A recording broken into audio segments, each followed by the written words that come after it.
Yes. Good morning children. आज हम लोग एक नया चैप्टर स्टार्ट करेंगे। सॉरी, नया चैप्टर नहीं, वही चैप्टर है मैन्युफैक्चरिंग इंडस्ट्री। उसका तीसरा अध्याय, तीसरी क्लास है आज हमारे। और आज हम लोग कुछ इम्पोर्टेंट टॉपिक्स और करेंगे विनिर्माण उद्योग में। आज हम पिछली क्लासेस में हमने बहुत सारी इंडस्ट्रीज़ के फीचर्स और उसके चैलेंजेस की बात की थी। हमने आयरन एंड स्टील इंडस्ट्री की बात की थी और बाकी इंडस्ट्रीज़ की बात की थी। आज हम लोग बात करेंगे एल्यूमिनियम स्मेल्टिंग यानी कि एल्यूमिनियम प्रगलन। ठीक है। तो एल्यूमिनियम जो है, it is a second most important metallurgical industry in India. ये हमारे इंडिया का second most important metallurgical industry है हमारे इंडिया का।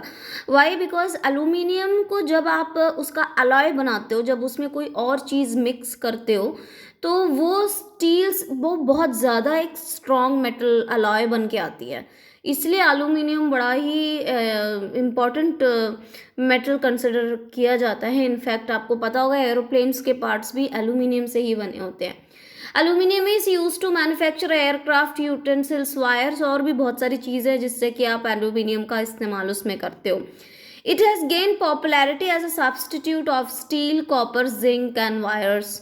तो ये स्टील, कॉपर, जिंक, वायर का एक सब्सटीट्यूट है। Why? Because one of the main feature of aluminium is it is very light weight. और ये लाइट वेट भी है प्लस ये बहुत स्ट्रॉन्ग भी है। Right? Aluminium smelting plants in the country are located in. अब एल्यूमिनियम के स्मेल्टिंग यानी कि प्रगलन। प्रगलन क्या होता है? जब आप किसी मेटल के ओर को प्योर करके उसको पिघलाते हो और उसमें कोई चीज़ ऐड करते हो ताकि वो प्योर हो जाए, उसको प्यूरिफिकेशन के पूरे सिस्टम को आप क्या कहते हो? स्मेल्टिंग या प्रगलन। एल्यूमिनियम के जो जितने भी स्मेल्टिंग के प्लांट्स हैं यानी कि उनकी जो इंडस्ट्रीज है एल्यूमिनियम बनाने की, ये कहाँ पे लोकेटेड है? Odisha, West Bengal, Kerala, UP, Chhattisgarh, Maharashtra and Tamil Nadu. आपके टेक्स्ट बुक में अगेन जिस तरह से एल्यूमिनियम का प्रगलन होता है, स्मेल्टिंग होता है, वो दिखाया हुआ है। बॉक्साइट इसका और होता है एल्यूमिनियम का, उसको वो पहले एल्यूमिना में कन्वर्ट करते हैं, देन एल्यूमिना की स्मेल्टिंग करके उसको प्योर एल्यूमिनियम के फॉर्म में करते हैं, देन उसका अलॉय उसमें प्योर करने के लिए उसमें कुछ और चीज़ें भी ऐड करते हैं। वो आप देखिएगा उस ग्राफ को। नेक्स्ट है हमारे केमिकल इंडस्ट्री यानी कि रसायन उद्योग। केमिकल्स, आजकल केमिकल्स हर चीज़ में यूज़ होते हैं। Chemical industry is divided into organic and inorganic sectors. Chemical industry को यानी रासायनिक उद्योग को हम दो टाइप्स में बांट सकते हैं, अकार्बनिक और कार्बनिक।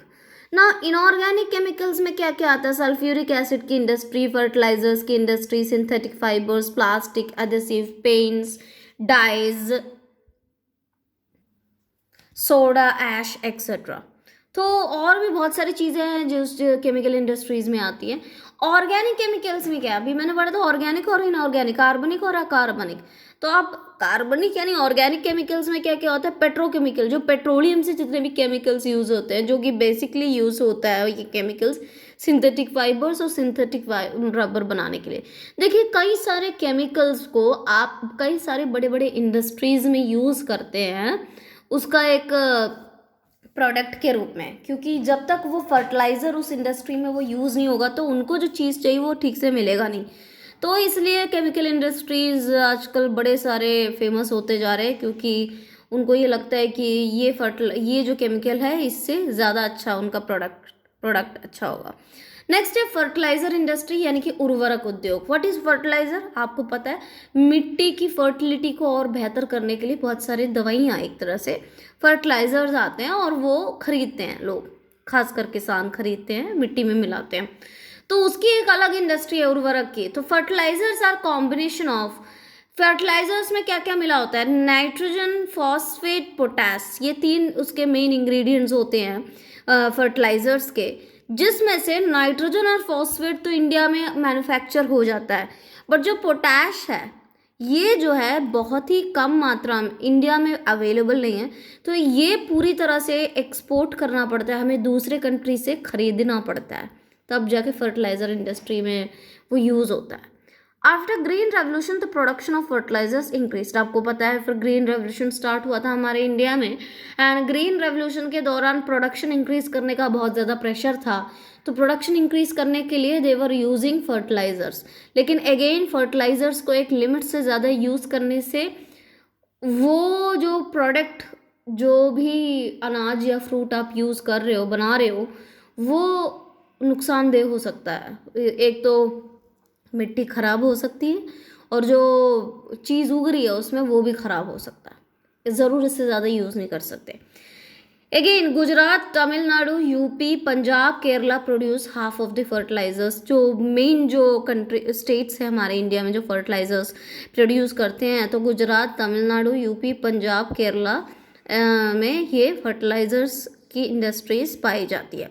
नेक्स्ट है सीमेंट इंडस्ट्री। सीमेंट इंडस्ट्री यानी सीमेंट उद्योग। तो सीमेंट आपको पता है बेसिकली कोई भी कंस्ट्रक्शन वर्क हो, चाहे वो डैम का कंस्ट्रक्शन हो, घरों का कंस्ट्रक्शन हो, बड़े बड़े ऑफिस का कंस्ट्रक्शन हो, तो उसके लिए सीमेंट बहुत इंपॉर्टेंट और बेसिक इंग्रेडिएंट होता है, right. This industry uses heavy raw materials like limestone, silica and gypsum. तो इंडस्ट्री अपने 10th क्लास में, आई डोंट नो अभी आपके सिलेबस में होगा, सीमेंट का मैन्युफैक्चरिंग कैसे होता है, उसमें प्रॉपर केमिकल रिएक्शन उसमें है। तो सीमेंट इंडस्ट्री, सीमेंट बनाने के लिए उसमें जो चाहिए लाइमस्टोन, सिलिका और जिप्सम चाहिए होता है, और ये सब हैवी रॉ मटेरियल्स हैं, तो ये हैवी इंडस्ट्रीज में आते हैं। The industry is located in Gujarat which has suitable access to the market in the Gulf countries. So maximum cement industry कहाँ पे लोकेटेड है? गुजरात में। वाई? बिकॉज हमारे सीमेंट जो है बहुत ज़्यादा एक्सपोर्ट भी होता है, खासकर गल्फ कंट्रीज़ में डिमांड बहुत ज़्यादा है इंडियन सीमेंट की। तो गुजरात में पोर्ट है इंपॉर्टेंट, जहाँ से गल्फ कंट्री को आप एक्सपोर्ट कर सकते हो ईजिली। तो कई सारे फैक्ट्रीज गुजरात में इसलिए पाए जाते हैं। The first cement plant was set up in Chennai in 1904। सबसे पहला सीमेंट प्लांट जो सेटअप हुआ था वो चेन्नई में सेटअप हुआ था। कब सेटअप हुआ था? 1904 में। This industry is doing well in the production and export. Production और एक्सपोर्ट में ये इंडस्ट्री जो है बहुत ही अच्छा काम कर रही है अभी तक। नेक्स्ट है ऑटोमोबाइल इंडस्ट्री। तो ये सारे टॉपिक्स बहुत ही ईजी है और उसके बारे में बहुत शॉर्ट चीज़ें पढ़नी है आपको। नेक्स्ट ऑटोमोबाइल इंडस्ट्री यानी कि मोटर गाड़ी उद्योग। आपको पता है कितने सारे ऑटोमोबाइल्स की डिमांड आजकल बढ़ती जा रही है। सबको कार चाहिए, किसी के घर में एक से ज़्यादा कार होता है। इनफैक्ट आप तो पंजाब में रहते हो तो यहाँ पे तो कार तो बहुत ज़्यादा दिखते हैं। तो in fact the demand in the increase of the automobiles led to the growth of the industry. तो आजकल लोग जो है लोगों की इकोनॉमिक कंडीशन अच्छी हो गई तो सब लोग कार एक अफोर्ड कर सकते हैं और कार की डिमांड बहुत ज़्यादा बढ़ रही है, जिस वजह से ऑटोमोबाइल इंडस्ट्री तरक्की कर रही है, थोड़ा इम्प्रूव कर रही है, ग्रोथ हो रहा है। The industry is located around, ये इंडस्ट्रीज ऑटोमोबाइल बनाने के कहाँ लोकेटेड है? दिल्ली, गुरुग्राम, मुंबई, पुणे, चेन्नई, कोलकाता, लखनऊ, इंदौर, हैदराबाद, जमशेदपुर और बेंगलोर में ऑटोमोबाइल इंडस्ट्री के मेन इंडस्ट्रीज हैं, राइट। नेक्स्ट है information technology and electronics industry. सूचना प्रौद्योगिकी तथा इलेक्ट्रॉनिक उद्योग, वेरी इंपॉर्टेंट बच्चों। ये मॉडर्न टाइम में इसकी डिमांड बढ़ गई है, तो ये एक नई इंडस्ट्री हमारे सामने आती हुई दिखाई देती है पिछले कुछ सालों में, और वो बहुत ज़्यादा तेज़ी से ग्रो भी कर रही है। That is information technology and electronic industry, खासकर आईटी सेक्टर। इंफॉर्मेशन टेक्नोलॉजी को आईटी सेक्टर भी बोलते हैं। ये इंफॉर्मेशन टेक्नोलॉजी और इलेक्ट्रॉनिक इंडस्ट्री बहुत सारे चीज़ें बनाती हैं, जैसे कि ट्रांजिस्टर से लेके television, telephone, cellular telecom, telephone exchange, radars, computers और भी बहुत सारी चीज़ें हैं। ये सब कुछ आपके इलेक्ट्रॉनिक इंडस्ट्री और इंफॉर्मेशन टेक्नोलॉजी में यूज़ होते हैं। Bengaluru is a electronic capital of India. ये आपको पता होनी चाहिए, हमारे इंडिया का इलेक्ट्रॉनिक कैपिटल बेंगलुरु में है। आपने देखा होगा मैक्सिमम जो लोग खासकर जो कंप्यूटर सॉफ्टवेयर इंजीनियरिंग करते हैं तो वो बेंगलोर सेटल होते हैं, क्योंकि बेंगलोर में उनके लिए आईटी सेक्टर में ज़्यादा जॉब अपॉर्चुनिटीज़ मिलती हैं, क्योंकि वहाँ पे इलेक्ट्रॉनिक कैपिटल है, वहाँ पे बहुत सारी इंडस्ट्रीज़ है। बाकी जो इंडस्ट्रीज हैं वो मुंबई, दिल्ली, हैदराबाद, पुणे, चेन्नई, कोलकाता, लखनऊ और कोयम्बतूर में भी थोड़े बहुत आईटी सेक्टर और इलेक्ट्रॉनिक इंडस्ट्री मौजूद है। इसके अलावा it has generated employment. Why आज के टाइम पे इंफॉर्मेशन टेक्नोलॉजी और इलेक्ट्रॉनिक इंडस्ट्री इंपॉर्टेंट हो गई है, क्योंकि ये अभी के टाइम पे कई सारे लोगों को एम्प्लॉयमेंट दे रही है, जिसके वजह से बाकी सेक्टर से थोड़ा एम्प्लॉयमेंट का जो बर्डन है वो थोड़ा कम हो गया। कई सारे लोग इंफॉर्मेशन टेक्नोलॉजी में जॉब करते हैं, राइट। नेक्स्ट, अब आपने देखा कि किस तरह से अलग अलग टाइप्स की इंडस्ट्री हमारे ग्रो कर रही है, जिसमें एग्रो बेस्ड भी है, मिनरल बेस्ड भी हमने पढ़ा, और पब्लिक सेक्टर, प्राइवेट सेक्टर, ये सारी हमने चीज़ें पढ़ी, राइट। तो इंडस्ट्रीज ग्रो करेंगी तो डेवलपमेंट होता है, ये बिल्कुल सच बात है।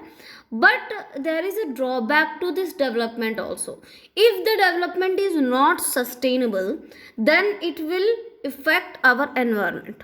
अगर आप इंडस्ट्री को ठीक से वर्क करने दे रहे हो, ठीक से वर्क नहीं करवा रहे हो, आप एनवायरमेंट को एक्सप्लॉइट कर रहे हो, तो डेफिनेटली उसका एक गलत प्रभाव, उसका जो एक गलत इम्पैक्ट जो है हमारे एनवायरनमेंट पे पड़ेगा।